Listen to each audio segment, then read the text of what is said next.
দর্শক, দাঁড়িয়ে আছে, টুপি আছে, টুপির উপরে পাগড়িও আছে, কপালে পড়েছে কালো দাগ। তবে তার চেয়েও বড় দাগ তার চরিত্রে। বলছি দাড়ি টুপিওয়ালা মানুষরূপী শয়তান এরতেজা হাসানের কথা। তার সাদা পোশাকের নিচে থাকা চরিত্রের কালো দাগ উন্মোচন করতেই ক্রাইম এডিশনের আজকের পর্ব। সাথে আছি আমি আব্দুল্লাহ শেখ।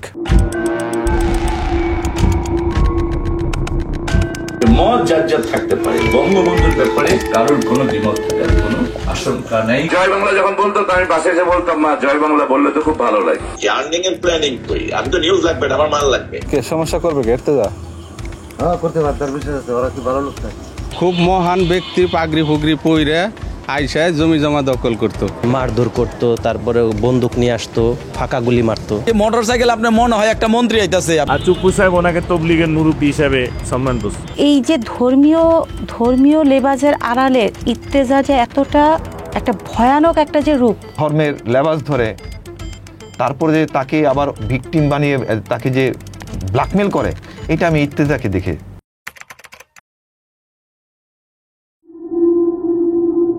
এরতেজা হাসান ভোরের পাতার কথিত সাংবাদিককে নিয়ে করা টিম ক্রাইম এডিশনের মাসব্যাপী অনুসন্ধানে যা উঠে এসেছে তা যদি এক কথায় প্রকাশ করতে চাই, তাহলে এরতেজা হাসানের নাম হবে দাড়িওয়ালা শয়তান। মানুষরূপী এই শয়তানকে যারা জীবনে প্রথম দেখছেন, তাদের জন্য আজকের অনুসন্ধানে উঠে আসা তথ্য বিশ্বাস করা শুধু কঠিন না, অবিশ্বাস্য মনে হবে। সুন্নতি লেবাসে বিভিন্ন নারীদেরকে চাকরির ফাঁদে ফেলে সম্ভ্রম নষ্ট, মানুষের অর্থ আত্মসাৎ, জমি দখল, জুয়া খেলা থেকে শুরু করে সব অপরাধকে এক শৈল্পিক রূপ দিয়েছিলেন এরতেজা হাসান। আওয়ামী লীগ সরকারের সুবিধাভোগী রাজনীতিবিদ, বিচারক, আমলা আর ছাত্রলীগ যুবলীগের সন্ত্রাসীদের যোগসাজশে গড়ে তুলেছিলেন এক অন্ধকার জগৎ, যেই অন্ধকারে অনেকের জীবনের আলো নিভে গিয়েছিল। জ্বর হয়েছিল আমার 102 ডিগ্রি জ্বর, লেকশোর হোটেল উঠছিলাম, রাত 2টা বাজে ইর্তেজা আমাদের ফোন দিয়ে বলে যে এখন বাসার থেকে যেখানে আছেন যেখান থেকে চলে যান, কোথাও চলে যান, নাহলে কিন্তু ডিবি হারুন এসে উঠাই নিয়ে যাবে। এত প্রেশার দিত যে এই প্রেশারগুলো আমি আগের সময় নিতে পারতাম না। এবং সত্যি বলতে আমি এই এরতেজার কারণে আমি বহুবার আমি হসপিটালাইজও ছিলাম। কি করে বোঝাই যে তোকে কতটা আপন লাগে। সঙ্গীত শিল্পী শেখ উর্মি আরমান ইভা সারা জীবন যা কামিয়েছেন তার পুরোটা আত্মসাৎ করে হজম করে ফেলেছিলেন এরতেজা হাসান। বাড়ি গাড়ি সহ ইভা এবং সোহেল আরমানের থেকে 7-8 কোটি নগদ টাকা হাতিয়ে নিয়েছেন এরতেজা। ডিবি হারুন আপনার উপর অনেক ক্ষিপ্ত এবং উনি যেটা চাচ্ছে এই অ্যামাউন্টটা আপনার ওনাকে দিতে হবে, 50 লাখ টাকা। ব্যাংকের টাকাগুলো ভেঙে দিচ্ছি, আমার ওয়াইফ আমার সাথে গাড়িতে ঘুমাচ্ছে, ভাই গাড়িতে আমরা খাচ্ছি।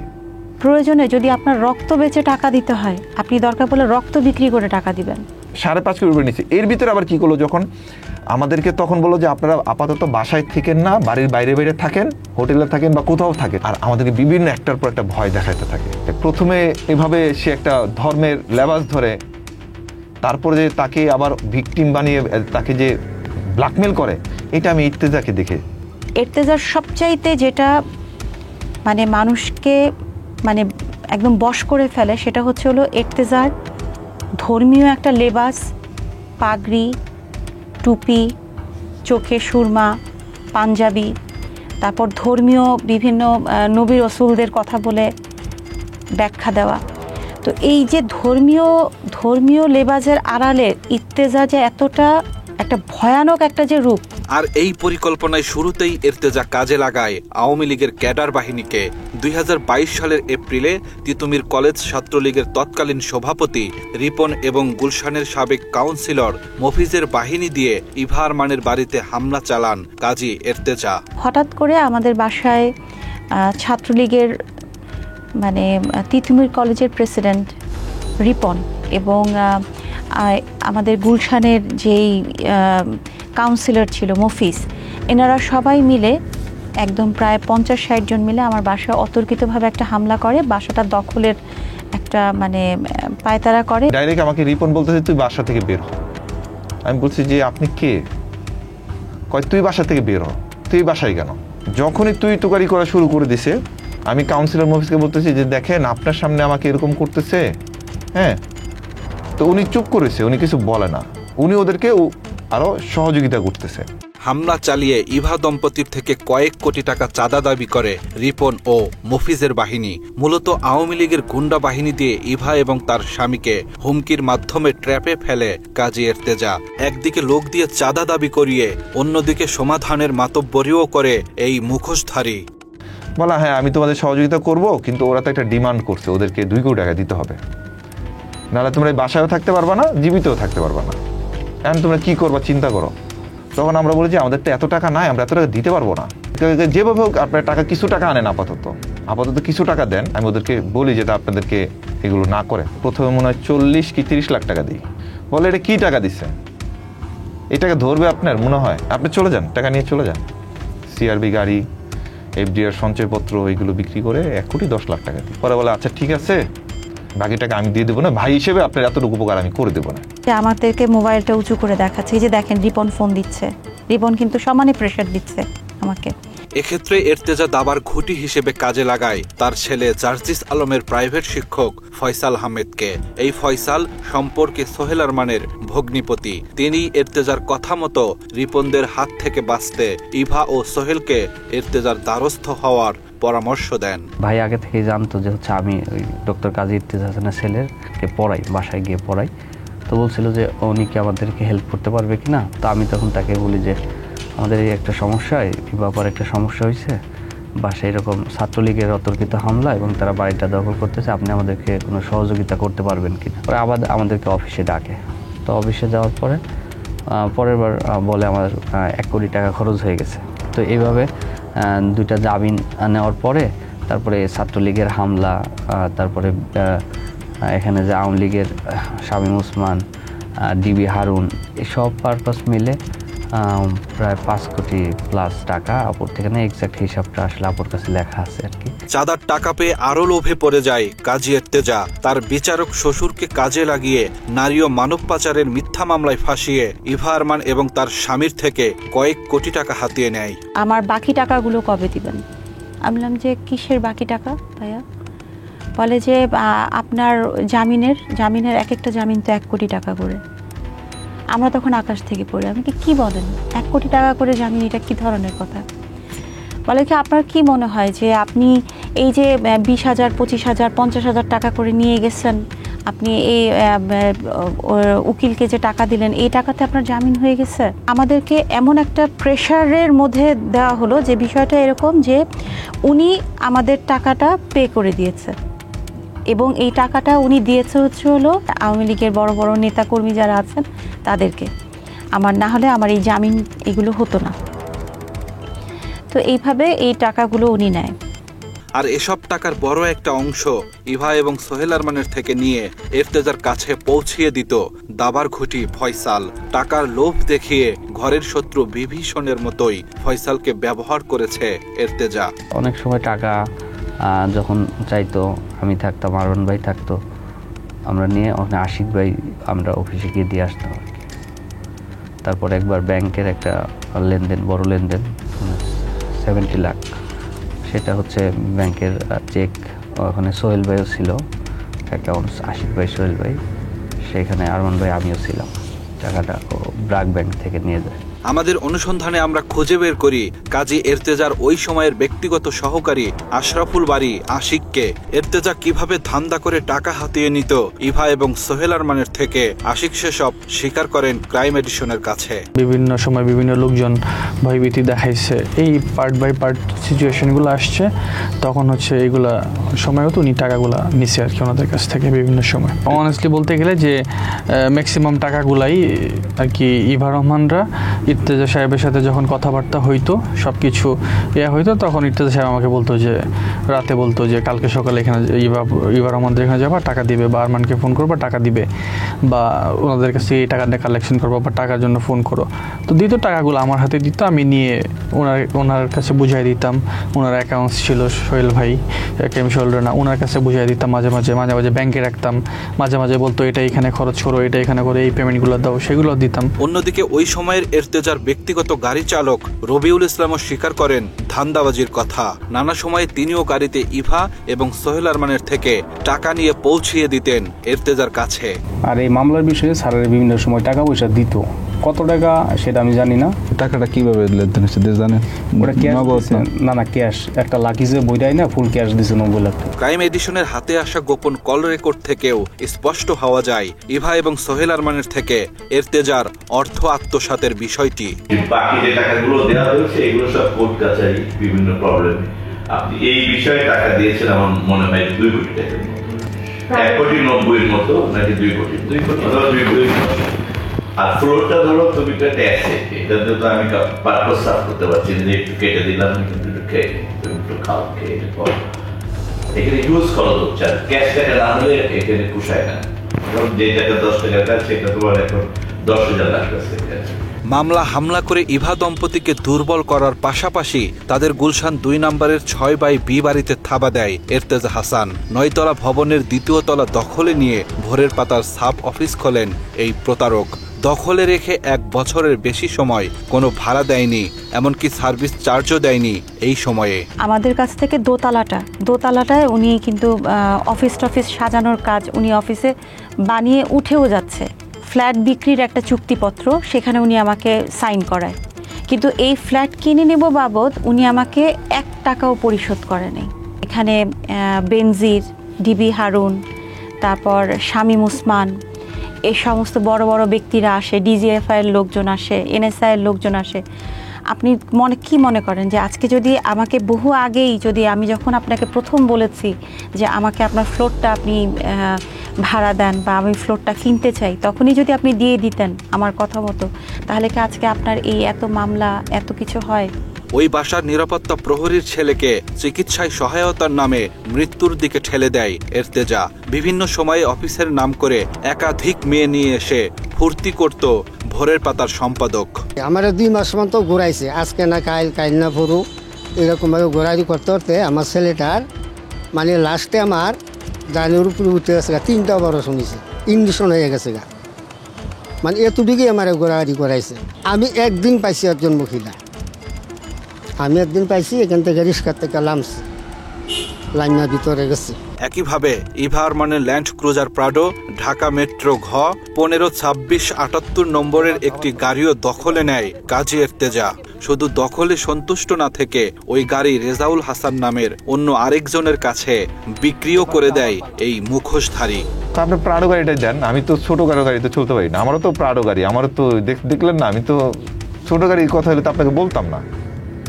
তা আপনার প্রাডোটা দেন, আমার কিছুদিন ব্যবহার করেন, তা আমার ওয়াইফ না করে এখানে। তারপর আমরা বাসায় যে চিন্তা করলাম, আমি আর ওয়াইফকে বললাম যে গাড়িটা না দিলে কিন্তু ওরা, আমি বুঝে ফেলছি যে ছাত্রলীগরা আবার একটা, উনি বলবো যে তোমরা যা ইচ্ছা তাই করো। তো এইটা বুঝে আমি বলছি ঠিক আছে, গাড়িটা ব্যবহার করার জন্য নিচ্ছে, দিলাম গাড়িটা ব্যবহার করার জন্য, নিয়ে গেল। তবে প্রশ্ন হলো, ইভার মালিকানাধীন গাড়ি তার অনুমতি ছাড়া অন্যজনের কাছে কিভাবে বিক্রি করলো এর্তেজা? এখানেই জালিয়াতির আশ্রয় নেন তিনি। প্রথমেই জালিয়াতি করে কাজী এর্তেজা গাড়িটি নিজের নামে করে নেয়। বিআরটি এর নথিপত্র যাচাই করে আমরা দেখতে পাই ফর্ম টিও, ফর্ম টিটিও, বিক্রির রসিদ কিংবা হলফনামা কোথাও ইভা আরমানের স্বাক্ষর নেই। এমনকি মালিকানা পরিবর্তন করতে কখনোই বিআরটিএতে যাননি ইভা, অথচ মালিকানা পরিবর্তনের সময় গাড়ির মালিকের উপস্থিত থাকার নিয়ম রয়েছে। আমরা 5ই আগস্টের পরে জানতে পারি যে আমাদের গাড়িটা মানে বিক্রি করে দিয়েছে আমাদেরকে না জানিয়ে। এবং ওখানে তো আমি তো গাড়ির ওখানে তো মানে বিআরটিতে তো আমি যাইনি। সেখানে আমার একটা প্রাডো ল্যান্ড ক্রুজার গাড়িটা কিভাবে এর্তেজার নামে শিফট হলো, কিভাবে এর্তেজা আরেকজনকে বিক্রি করে দিল, মানে সেখানে একবারও আমার উপস্থিতি তারা প্রয়োজন মনে করলো না। এমনকি বিআরটিএ থেকে আমাকে একটা ফোন কল করলো না, আমাদের একটা ইনফর্ম করলো না, মানে কিছুই না, মানে রাতারাতি সব কিছু হয়ে গেল। মূলত ক্ষমতার অপব্যবহার করে ঢাকা মিরপুর বিআরটিএর তৎকালীন কিছু অসাধু কর্মকর্তার যোগসাজশে এই জালিয়াতি করে এর্তেজা।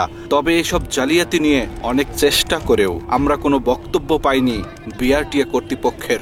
সঠিক তথ্য না দিয়ে একজন আরেকজনের দিকে ঠেলাঠেলি করেছে তারা। এই কাজী এর্তেজা মালিকানা বদলের সময় ছিল কিনা এখানে, বা এটা অলরেডি আপনারা তো কর্তৃপক্ষ, কিভাবে আপনারা জানেন? এটা যদি এখন খোলা থাকতো তাহলে দিদি স্যার সাথে এটা একটু দেখেন তো যে কি সে কুটনি যে ইভা রহমান মনে হয় উনি নাকি আসে নাই না আসে মালিকানা করে দিয়েছেন আপনারা আপনি ফাইনাল দেখে আমাদের ইয়া করা আছে জুয়েলের কাছে দেওয়া আছে মালিকানা ওদেরকে নিয়ে আপনি একটু যান আমি একটু মিটিং এ যাব মালিকানা করছে নাকি মালিকানা করছে মালিকানা করে না সাপোর্ট রায় দেন না মামলা চলমান আছে না এটা আচ্ছা মাইকে বলবে না মাইকে প্রিয় দর্শক, এবার চলুন ইর্তেজা হাসানের ক্ষমতার দাপট দেখতে কিছুক্ষণের জন্য সাভার থেকে ঘুরে আসি।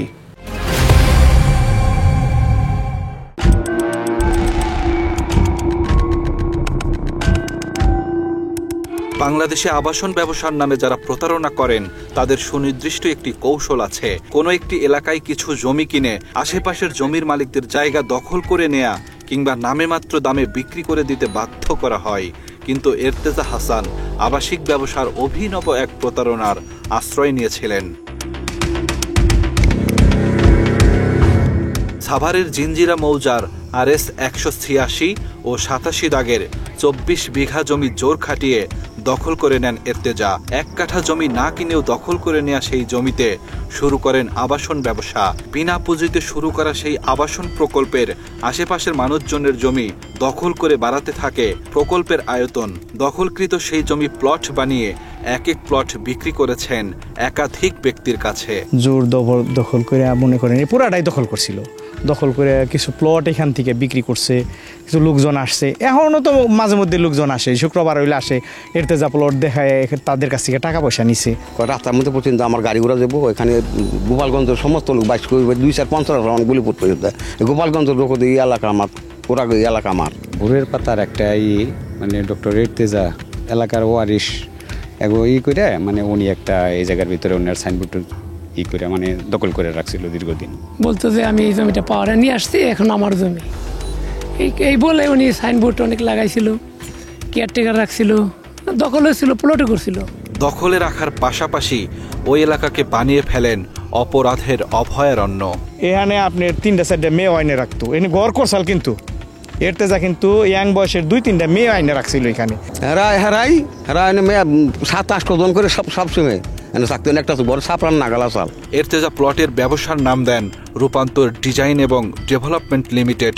তার 2 ভাই কাজী হেদায়েত হোসেন রাজ এবং কাজী এহসান কাদেরকেও ওই ব্যবসায় নামান ইর্তেজা। তো আমি যখন ওখানে বুকিং দেই, আমি দেওয়ার পরে আপনার 2 বছর 2.5 বছর কন্টিনিউ করার পরে আমি জানতে পারি যে ওনার প্রজেক্টে ঝামেলা আছে, উনি প্লট বুঝাই দিতে পারবে না। আমি ওখানে যখন দেখতে যাই, ওই এলাকার মানুষ আমার বলে যে আপনারা জমি কিনছেন, এই জমির মালিক তো উনি না, উনি তো জোর দখল করে এখানে আপনার এগুলা আপনি বিক্রি করতেছে। চুক্তি অনুযায়ী আমার 3 মাসের 90 দিনের ভিতরে উনি আমার টাকা ফেরত দেবে। কিন্তু দুঃখের বিষয়, আজকে প্রায় 11 বছর হয়েছে উনি আমাকে কোনো টাকা পয়সা দেয় নাই। আমি 11 বছর ধরেই ওনার পিছিয়ে ঘুরতেছি। প্লট নিব না, আমি আমার টাকাগুলো ফেরত দেন, কিন্তু উনি একটা টাকাও ফেরত দেয় না। অফিসে গেলে অফিসে শুধু তারিখ দেয়, বারবার ডেট দিতে এই পর্যন্ত মনে হয় 500 বার উপরে তাকে ডেট দিছে। 5 আগস্টের পর ইর্তেজা গা ঢাকা দিলেও প্রতারক 3 ভাইকে আসামি করে মামলা করেন মোহাম্মদ জসিম নামের এই ব্যক্তি। তার করা CR 4326/2024 নম্বর মামলায় গ্রেপ্তারি পরোয়ানাও জারি হয়েছে তাদের বিরুদ্ধে। আমি মামলা করছি ওর নামে আজকে প্রায় 1-1.5 বছর হয়ে গেছে। অ্যারেস্ট ওয়ারেন্ট বাড়িছে প্রায় বিগত 4 মাস হয়ে গেছে মেবি, কিন্তু এখনো পর্যন্ত পুলিশ ওরা গ্রেপ্তার করতেছে না। এখানে তারা 3 জন আসামি। হ্যাঁ, আমি মানি যদি সে পলাতক থাকে, তার বাইরে ব্যবসা বাণিজ্য চালাচ্ছে, বাসায় আছে, কিন্তু তাদের কেন ধরতেছে না? সাভারের প্রজেক্টের জায়গা মূলত অনেক আগেই উমেদ আলী এবং হোসেন আলী নামের স্থানীয় 2 বাসিন্দার থেকে কিনে নিয়েছিল ইস্টার্ন হাউজিং লিমিটেড। জমি আমরা মূলত RS মালিকের কাছ থেকে, উমেদ আলী হোসেন আলীর কাছ থেকে আমরা জমি কিনছি সাবকবলা দলিল মূলে। কেনার পর আমরা ওই জমিতে প্রজেক্ট করছি। বিক্রি করার দীর্ঘ সময়ের পরে এসে 2011-র দিকে হয়তো মেবি ওনারা ওই প্রবলেমটা তুলে ধরছে যে উনি তো ওনার 1 ভাই জমি বিক্রি করে নাই, আমরা এটা পাওয়ার নিয়েছি, পাওয়ার মূলে আমরা ওনার কাছ থেকে দলিল করে নিয়েছি, এইভাবে আমরা জমির মালিক। পরে কাজী এরতেজা হাসান ছাবেদ আলী নামের একজনকে উমেদ আলী বানিয়ে ভুয়া টিপসইয়ের মাধ্যমে জাল পাওয়ার নিয়ে দখল করে এই জায়গা। আমরা কিন্তু এতেজারের পাওয়ার দিই কোনো কিছু। এতেজারের সাথে আমার ঝগড়া হয়েছে খুব। এতেজারা আমাদেরও ভয় দেখাইছে যে বাউন্ডারি করছে এতেজার করছে। পরে আমি নিষেধ করছি দিকে আমার প্রসেসর কিন্তু ধরে নেব পুলিশকে। এরকম দিলে আবার যদি সমস্যা হয় আপনারা কই থাকবেন? আমরা আপনার সাথে পাশে থাকবো। না এটা ওখানে এরা আর লোক আসছিল, এরা এই কথা কে সমস্যা করবে? এরতেজা হ্যাঁ করতে পারে, তার বিষয় আছে। ওরা কি ভালো লোক না? ক্রাইম এডিশন টিম এলাকায় গিয়েছে। এমন খবর ছড়িয়ে পড়তেই ভিড় জমতে থাকে। প্রতারণার শিকার মানুষের রূপান্তর প্রজেক্টের বাইরেও জিঞ্জিরার একাধিক মানুষের থেকে জোরপূর্বক জমি দখল করেছে কাজী এরতেজা। খুব মহান ব্যক্তি পাগড়ি ফুগড়ি পইরে আইসায় জমি জমা দখল করত। ওদের শুধু কর্ম হয়েছিল জমি দখল করা। এই জায়গাটা হলো আমার মামাগো। এই জায়গাটা আমার মামার এবং আমার পরে কাজী এরতেজা হাসান যেমন এই যে জমিটা দখল করে, আইসা দখলের করে জোর করে সাইনবোর্ড দেয়। শেখ হাসিনা ক্ষমতা থাকাকালীন উনি যা করার দরকার তাই করছে, মানে কোনোটা বাকি রাখে নাই। এই জায়গাটার উপর দখল করার চেষ্টা করলো, পায়তারা করলো অনেক পুলিশ দিয়ে। এই জায়গা এই জন্য আমি দাঁড়িয়ে রয়েছি বর্তমান এই জায়গাটাই। এসব জমি দখল করতে অস্ত্র শস্ত্র নিয়ে সিনেমা স্টাইলে এলাকার মানুষদের ভয় ভীতি দেখাতো এরতেজা। অনেককে ফাঁসিয়েছে মিথ্যা মামলায়। এরতেজা সাহেব উনি এসে অনেক ই করতো, দোকান পাঠায় না, মাঝে মাঝে তালা মাইরা দিত, মারধর করতো, তারপরে বন্দুক নিয়ে আসতো, ফাঁকা গুলি মারতো। অনেক অস্ত্র নিয়ে আসতো অনেক, এবং কি মোটর সাইকেল আপনার মনে হয় একটা মন্ত্রী আইতাছে, কমপক্ষে 200 মোটর সাইকেল ওনারে মহড়া দিয়ে দিয়ে গার্ড দিয়ে নিয়ে আসতো। মনে হইতো যে হয়তো কোনো উপদেষ্টা নাইলে কোনো মন্ত্রী।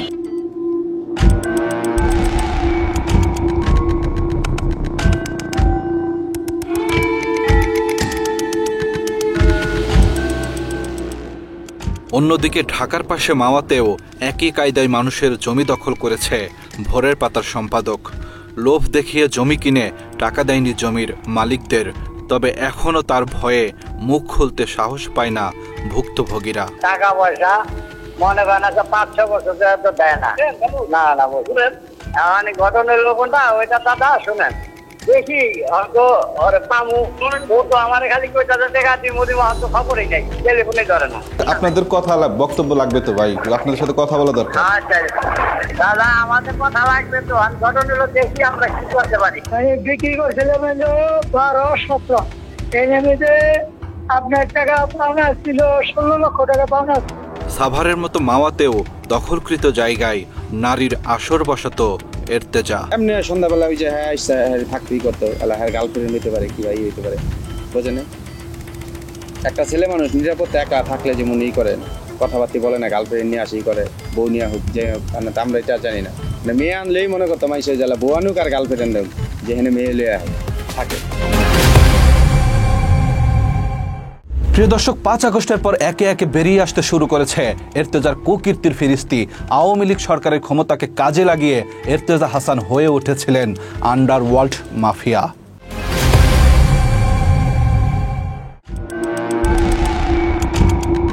এরতেজার ক্ষমতার চেরাগ আলাদিনের চেরাগকেও হার মানিয়েছিল।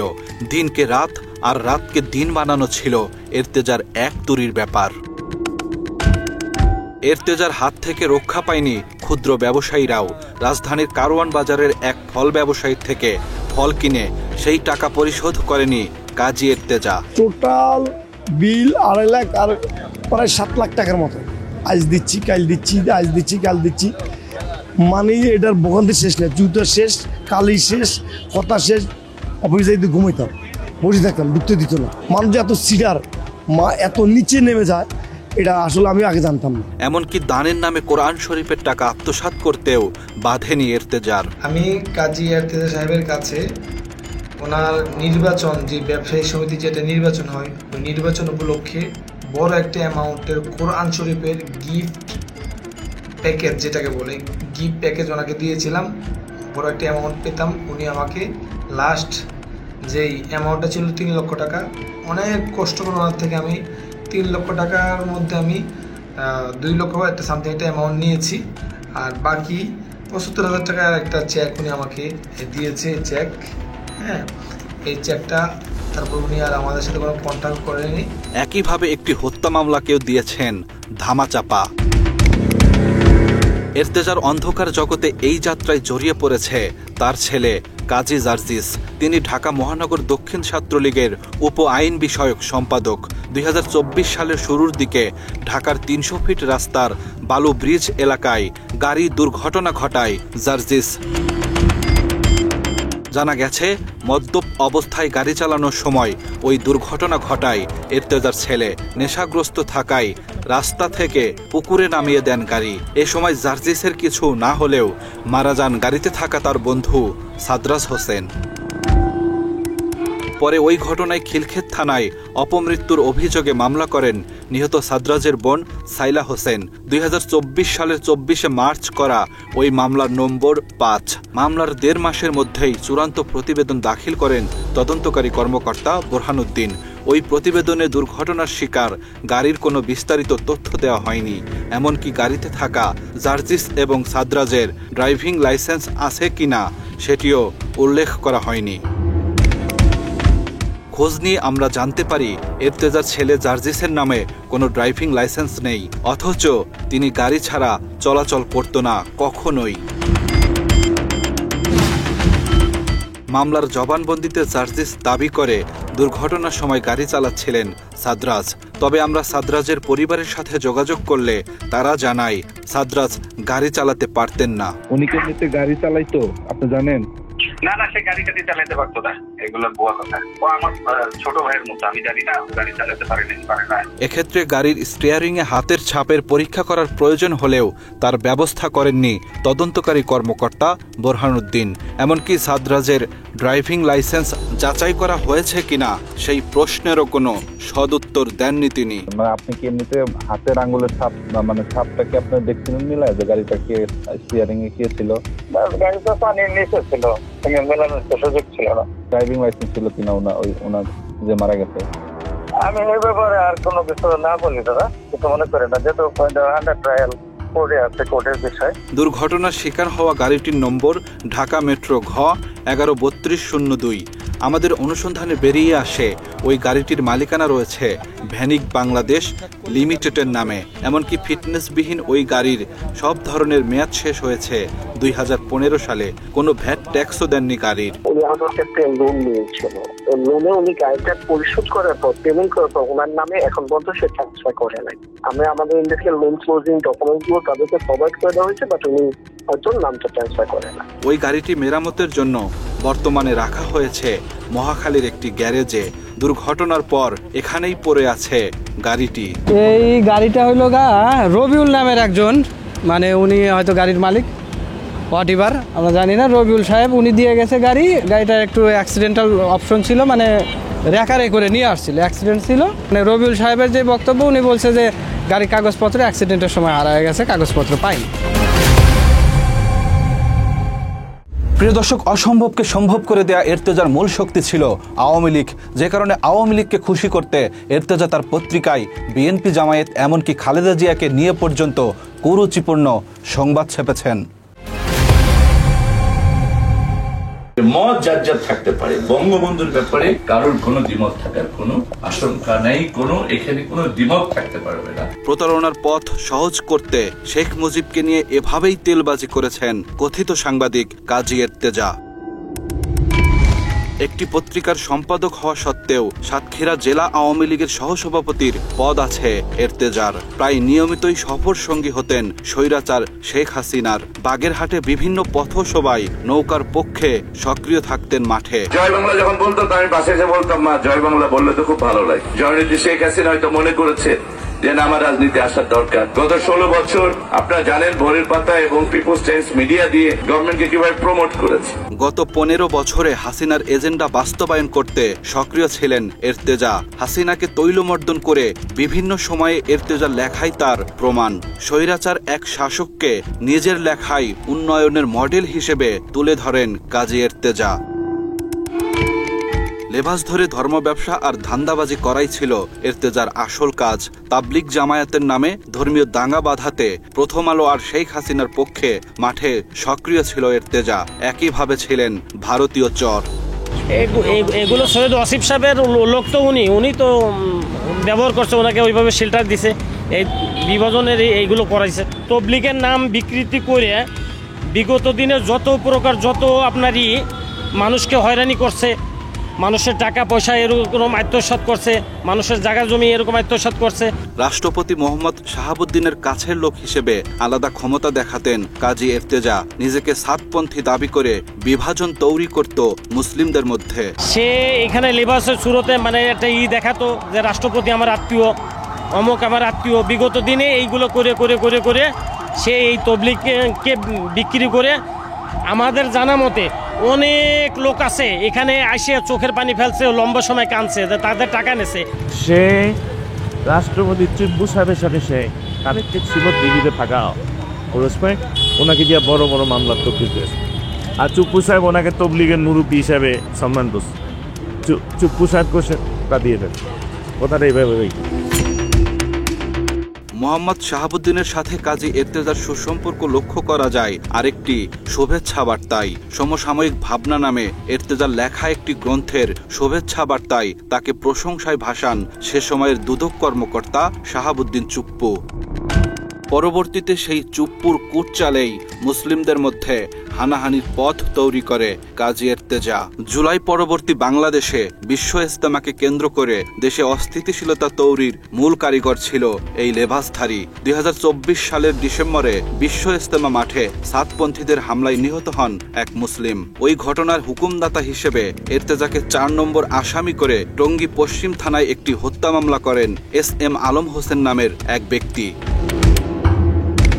আওয়ামী লীগের পতনের পর বর্তমানে নিজেকে তারেক রহমানের কাছের লোক হিসেবে পরিচয় দেন এর্তেজা। অথচ একটা সময়ে তারেক রহমান, জিয়াউর রহমান, খালেদা জিয়া সহ বিএনপিকে নিয়ে হরহামেশাই ভিত্তিহীন সংবাদ প্রচার করেছে এর্তেজার ভোরের পাতা।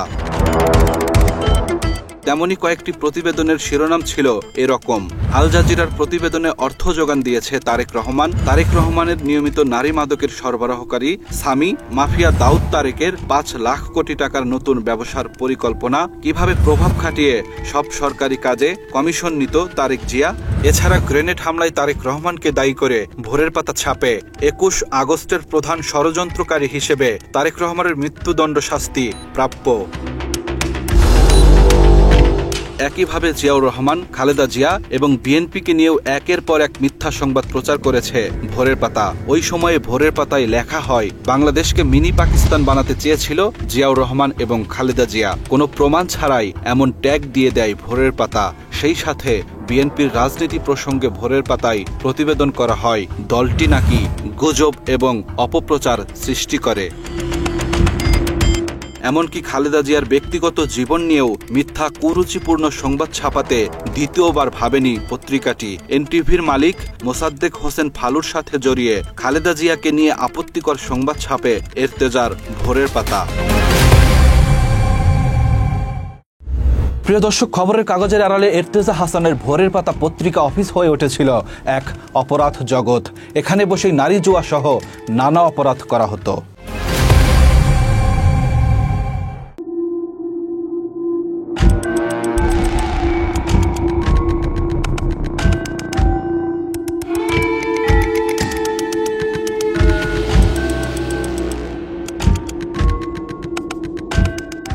ভিডিওটি ভোরের পাতার অফিসে এর্তেজার গোপন কামরায় ধারণ করা। ঘরে বউ থাকলেও এভাবেই অন্য নারীর সাথে ফুর্তি করে বেরিয়েছেন কাজী এর্তেজা। আর তার এসব কাজের আস্তানা ছিল ভোরের পাতার কারওয়ান বাজারের অফিস। একাধিক নারীর সাথে এখানেই অবৈধ সম্পর্কের চূড়ান্ত পর্যায়ে পৌঁছাতেন এর্তেজা। কিছু কিছু ইন্টিমেসি ছিল, আমি যত দূর আর কি দেখছি, প্রেমের সম্পর্ক, ভালো লাগার সম্পর্ক, এরকম আর কি। অনেক সময় অনেক মেয়েরা অফিসে আসতো, সারের রুমে ঢুকতো, দেখতাম, তারপর দরজা লাগাই দিত, তারপর ভিতরেই তারা কথা বলতো না কি করতো, তারা কি তার গার্লফ্রেন্ড না তার কোনো ব্যবসায়ী কোনো ক্লায়েন্ট, এটা তো আমি জানি না। অনেক সময় মনে করে বলতো যে ও ফার্মেসিতে যায় ফোন ধরাই দিতে, পরে আমরা ফোন ধরে দিলে ফার্মেসিওয়ালা প্যাকেটের ভিতরে দিত, ওনার খুলে দেখতাম যে এটা বাইক রে ওষুধের মানুষের শরীর ঠান্ডা পরে বাইক রে কি এটা জানতাম না, পরে শুনছি আর কি ওষুধের। বিভিন্ন নারীর সাথে অনৈতিক সম্পর্কের পাশাপাশি এখানে বসেই বেশিরভাগ সময় বেটিং সাইটে জুয়া খেলতেন এর্তেজা। আমাদের হাতে আসা উদ্ধারকৃত এর্তেজার একটি ব্যক্তিগত ডায়েরি থেকেও প্রমাণ মেলে জুয়া খেলার। জুয়ায় তার পার্টনার ছিল ভোরের পাতার ডিরেক্টর অ্যাডমিন ও দূর সম্পর্কের আত্মীয় মারুফুল আলম রোমান। একইভাবে এই অফিসে বসেই চাঁদাবাজি করতেন এর্তেজা। তোমার ভাতিজা বলতেছে তুমি এই ভোরের পাতা করতে করতে তো বড় হয়ে যাচ্ছে, তোমাদের প্ল্যানিং কি, আর্নিং এর প্ল্যানিং কই? আমি তো নিউজ লাগবে না, আমার মাল লাগবে। যদি মুভ করতে পারতাম তো আমি এক জায়গায় বসে আমি 1 কোটি টাকা নিয়ে আসতাম। এগুলো সব বুঝি আমরা, 21 বছর মিডিয়া চালাইছি। তাই তো ভোরের পাতায় সাংবাদিকদের নিয়োগ দিয়ে উল্টো বাধ্য করতেন চাঁদাবাজি করতে। ধরেন না আপনার সাপোজ ধরেন আমার দেশ নিউজ করলো একজনের বিরুদ্ধে যে উনি দুর্নীতিগ্রস্ত, তো ওই নিউজটারে বলতো, ওই নিউজটার লিঙ্ক পাঠাইতো সে, এটারে নিউজটা ডিজিটালে করো, ছবি দিয়ে করো। তা আমরা অনেক সময় করতাম, যেটা এথিক্সের বাইরে, ওটা তো আর আমরা করতে পারবো না। তার আলাদা একটা টিম ছিল ক্রাইমের, তাদেরকে পাঠাও, ওরে বলো টাকা দিতে, এটাই হচ্ছে তার প্রসেস। আমরা যেতে রাজি হই নাই বিধায়ী আমাদেরকে আসলে এইভাবে টাকা না দিয়ে উনি বের করে দিয়েছে। চাঁদাবাজির প্রতিবাদ করলে রাকিবুলের বেতন আটকে দেয় কাজী এর্তেজা। 3 মাসে আমি প্রায় 65,000 টাকা পাবো। সে আমাদেরকে বেতন না দিয়ে বিনা নোটিশে আমাদেরকে অফিস থেকে বের করে দিল এবং আমার সাথে একসাথে 10 জনকে আমাদের বের করে দিল। আজ পর্যন্ত আমাদের ছাড়পত্রও দেয়নি, বেতনটাও ক্লিয়ার করেনি। সে বিভিন্ন সময় বিভিন্ন কথা বলে। সে তারেক রহমানের খুব কাছের লোক। একবার বলে আমি তারেক রহমানের পরেই আমার অবস্থান বিএনপিতে। রাকিবুল ছাড়াও ভোরের পাতার আরো অসংখ্য কর্মীর টাকা আত্মসাৎ করেছে লম্পট এর্তেজা।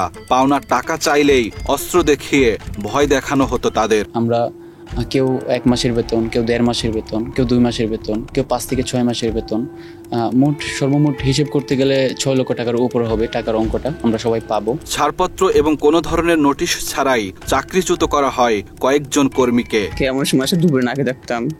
তারপরে আমার ডিউটি ছিল আসছে 8টা থেকে বিকেল 6টা পর্যন্ত, সেখানে আমার ডিউটি করতে এসেছে 12টা পর্যন্ত। 2 মাসের স্যালারি এখন পর্যন্ত আজ পর্যন্ত আমার প্রতিদিন এরকম আছে কোয়ান্টিটি, সে একটার পর একটা ডেট দিতে থাকে রোমান।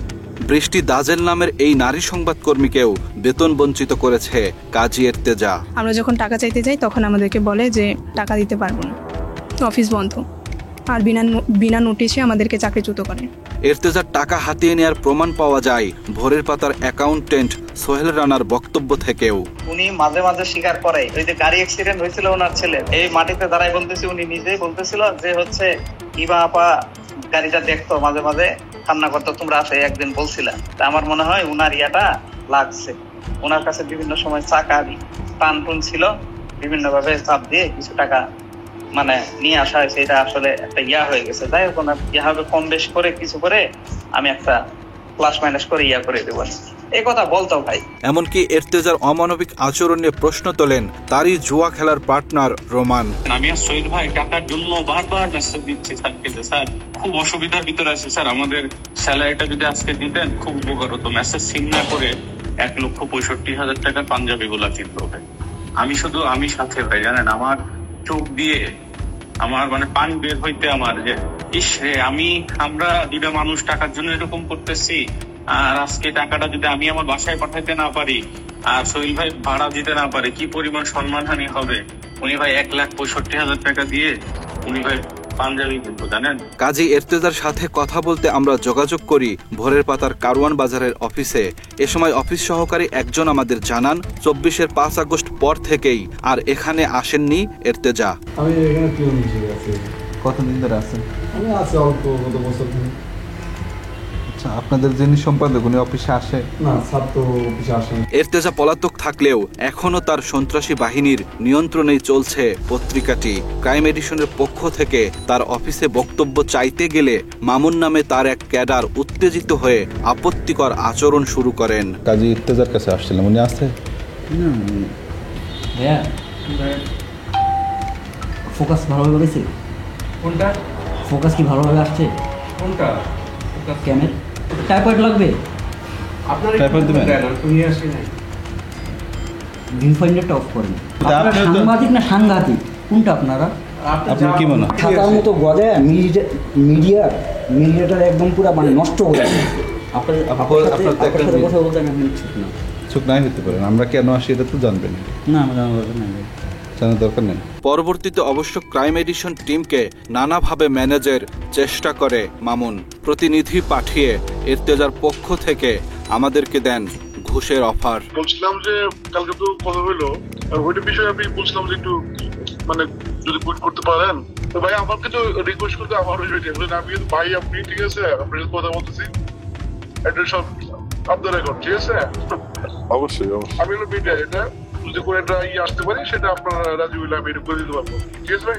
আর আপনি ইউটিউব কুইট করতে চান আমি তো বলছি আপনার আমার সাথে যে কোনো বিষয় আপনার চাও আমাকে বসতে পারেন, ঠিক আছে, এটা আমি ঠিক করে দিব। অভিযোগ রয়েছে ইর্তেজা না থাকলেও এখনো একইভাবে চাঁদাবাজি করে যাচ্ছে ভোরের পাতা। এমনকি তারা যে ভবনে অফিস নিয়ে আছে ওই ফ্লোরের ভাড়াও দেয় না। এর আগে 2,76,00,000 টাকা বকেয়া ভাড়া চেয়ে ফ্লোর খালি করে দেওয়ার জন্য ইর্তেজাকে নোটিশও দেয় নর্দান কর্তৃপক্ষ। ভাড়া দেয়নি, অফিসও খালি করেনি, উল্টো ভোরের পাতায় এখনো রয়েছে কাজী ইর্তেজার নানা অপরাধের সাক্ষী। প্রিয় দর্শক, এত সব অপকর্মের পরেও ইর্তেজা হাসান এখনো ধরাছোঁয়ার বাইরে। তার নামে জুলাই হত্যা মামলা থেকে শুরু করে প্রতারণা, চাঁদাবাজি, দখলবাজির একাধিক মামলা রয়েছে। এসব মামলা থাকার পরও তাকে গ্রেপ্তার না করায় আইন শৃঙ্খলা বাহিনীর ভূমিকা নিয়ে প্রশ্ন উঠেছে।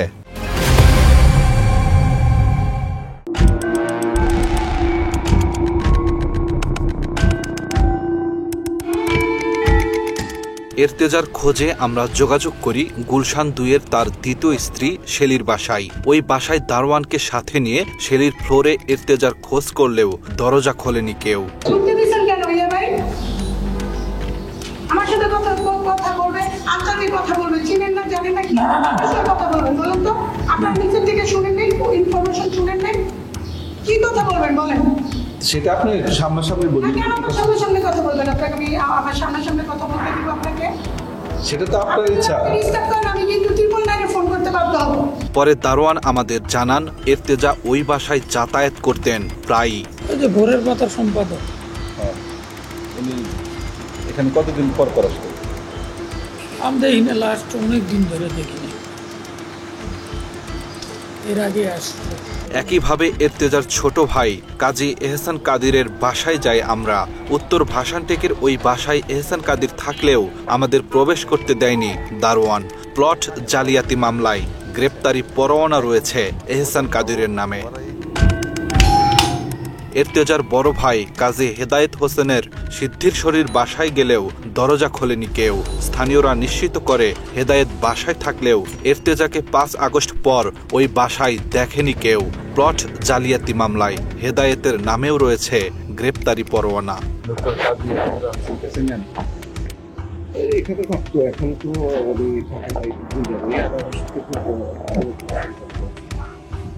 চিনি না, এটা ঠিকঠাক চিনি। যখন থাকতে মাঝে মধ্যে দেখা হয়েছে, তো রাতে আসেই নাই। সরকার পতনের ওই মুহূর্তেই যখন আর হইতে শুরু হয়েছে তখন থেকেই দেখা যায় না। অসংখ্য মামলার আসামি ইর্তেজাকে 2022 সালে জমি জালিয়াতির মামলায় গ্রেপ্তার করে পিবিআই। খিলক্ষেত থানায় ইর্তেজাকে অন্যতম আসামি করে মামলাটি করেন আসিয়ান গ্রুপের চেয়ারম্যানের ভাই সাইফুল ইসলাম ভুইয়া। নর্দার্ন ইউনিভার্সিটি কর্তৃপক্ষ ওনার বিরুদ্ধে মামলা করছিল। তার বিরুদ্ধে একটা ওই যে জমির জালিয়াতির মামলা করছিল, মানে জমিটা তারা জালিয়াতি করে দলিল করছে। মামলায় চার্জশিট হয়েছে, চার্জশিট যেটাকে বলি আমরা, মানে আদালতে এটা প্রেরণ করা হয়েছে। এসব ছাড়াও জুলাই হত্যার একাধিক মামলা রয়েছে কাজী ইর্তেজার বিরুদ্ধে। এর মধ্যে রাজধানীর ভাটারা থানার 2টি মামলার নম্বর 3 এবং 23। একই সাথে জুলাই হত্যার সিআর 515/2024 এবং 381/25 নম্বরের 2টি মামলাও রয়েছে ইর্তেজার বিরুদ্ধে। এছাড়া ইর্তেজার নামে ইভা আরমানের করা প্রাডো গাড়ি জালিয়াতির মামলা রয়েছে গুলশান থানায়। ওই থানার মামলার নম্বর 4, তারিখ 5 অক্টোবর 2024। গাড়ি এবং বাড়ি ভাড়ার টাকা আত্মসাতের অভিযোগে কাজী ইর্তেজাকে 1 নম্বর আসামি করে মামলাটি করেন ইভা। বর্তমানে মামলাটি তদন্তাধীন রয়েছে। মামলাটি গুলশান থানায় রুজু হওয়ার পর আমি তদন্ত শুরু করি। বর্তমানে মামলাটি তদন্তাধীন আছে। মামলাটি তদন্ত শেষে বিজ্ঞ আদালতে পুলিশ রিপোর্ট দাখিল করা হয়। এটা একটা প্রতারণা মামলা বাদী অভিযোগ করে। প্রতারণা একটা ফ্ল্যাট আর একটা হলো ওই যে গাড়ি। গুলশান থানায় এর্তেজাকে ৪ নম্বর আসামি করে আরও একটি মামলা করেছেন ইভা আরমান। ৫,৬৭,০০,০০০ টাকা আত্মসাৎ, অস্ত্রের মুখে জিম্মি এবং ভয়ভীতি প্রদর্শনের অভিযোগে এই মামলা করেন তিনি। আদালতে মামলাটির তদন্ত প্রতিবেদন জমা দিয়েছে পুলিশ। এই মামলায় গ্রেপ্তারি পরোয়ানাও জারি হয়েছে এর্তেজার নামে। ইভা উনি বাদী হয়ে প্রথম 29 আগস্ট 2024 সালে একটি মামলা করে, যে মামলায় ডাক্তার কাজী এর্তেজা সহ যাদেরকে আসামি করে, এই মামলাটি আমাদের তদন্তকারী অফিসার তদন্ত শেষ করে বিজ্ঞ আদালতে অভিযোগপত্র দাখিল করে। গত 25শে মার্চ আমাদের এই থানা থেকে তাদের বিরুদ্ধে ন্যায় বিচারের নিমিত্তে বিজ্ঞ আদালতে তাদের বিরুদ্ধে অভিযোগপত্র দাখিল করে এবং ওই অভিযোগের সত্যতা পেয়ে আর কি। অন্যদিকে মুন্সি ট্রাভেলস এবং ট্যুরস এজেন্সির মালিক শাহিনুর রহমান নামের এক ব্যবসায়ীর থেকে বিমানের টিকিট কিনে সেই টাকাও দেয়নি এর্তেজা। পরে 1.5 লাখ টাকা ক্ষতিপূরণের মামলা করে ওই ব্যবসায়ী। তার করা সিআর মামলার নম্বর 2778/2024। পরে কিছু টাকা দিলেও আরো কয়েক দফা টিকিট নিয়ে সেই টাকাও পরিশোধ করেনি কাজী এর্তেজা। আমার কেসটা করার জন্য আমাকে একটা ডিল করে আমাকে একটা চেক দিয়েছিল, আমার একটা চেক দিয়েছিল পরে যে চেকের ভিতরে আমি টাকাটা দিয়ে পরে দেয় ধীরে করে চেকের মেয়াদটা শেষ হয়ে মামলা করছিলাম। এরকম দুইবার হয়েছে ওনার সাথে। আমাদের একটু সম্পর্কে একটা আত্মীয় হয়, সেই সুবাদে দিয়েছিলাম, কিন্তু পরবর্তীতে আত্মীয়তা নাই এখন আর। 5 আগস্ট পর বিভিন্ন সময়ে এর্তেজার খোঁজে এবং বিচারের দাবিতে বিক্ষোভ করেছে ভুক্তভোগীরা। তবে খোঁজ না মিললেও এখনো অনলাইন থেকে তার বিরুদ্ধে হওয়া বিভিন্ন ভিডিও সরাতে নানা জনকে চাপ প্রয়োগ করে এর্তেজা। উনি আমাকে বলে সে বিশ্ব ইজতেমার একটি পক্ষের ভালো নেতা, তাকে উদ্দেশ্য প্রণোদিত ভাবে তার ভিডিওগুলো অনলাইনে ভাইরাল করে দেওয়া হয়। এই মর্মে এই ভিডিওগুলো রিমুভ করার জন্য আমার সাথে কথা বলে এবং উদ্দেশ্য প্রণোদিত ভাবে ইসলামিক মূল্যবোধকে কাজে লাগিয়ে আমাকে মিসগাইড করে সে এই ধরনের অনেকগুলো কাজ করতে সে সক্ষম হয়। পালিয়ে বেড়ালেও 5 আগস্ট পর বাড্ডার একটি কারের শোরুম থেকে নিজের বুকিং দেওয়ার টাকা ফেরত নিয়েছে মানুষরূপী শয়তান এর্তেজা। যেহেতু টাকা ফেরত নিতে স্বাক্ষরের প্রয়োজন আছে, তাই প্রাথমিকভাবে ধরে নেওয়া যায় এখনো দেশেই রয়েছেন তিনি। মানে আপনার সাথে আমার কোনো লেনদেন নেই। ওকে, আনুমানিক কত মাস আগে? শুরুর দিকে বিপদে পড়ছে, তখন নিয়ে নিচ্ছে বিপদে বোনের 5 আগস্ট গত 5 আগস্ট পরে টাকা কে নিছে? ওই নেই না অন্য পক্ষে কে নিছে? ওনার পক্ষে কে নিছে? মানে এইগুলো আমরা ডিসকাস করবো না, কে নিছে কেন, এটা ওনার পার্সোনাল ম্যাটার। এত সব মামলা থাকার পরও এর্তেজাকে কেন গ্রেপ্তার করা হচ্ছে না সেই বিষয়টিও পরিষ্কার হয় একটি ফোন রেকর্ডে। ওই রেকর্ড থেকে জানা যায় চুপ্পুই সব ম্যানেজ করছেন এর্তেজার। শুধু সকালে গিয়ে বলবা যে এখন তো রাষ্ট্রপতির হাতেই সব, আপনারা এত টেনশন করলে ওকে।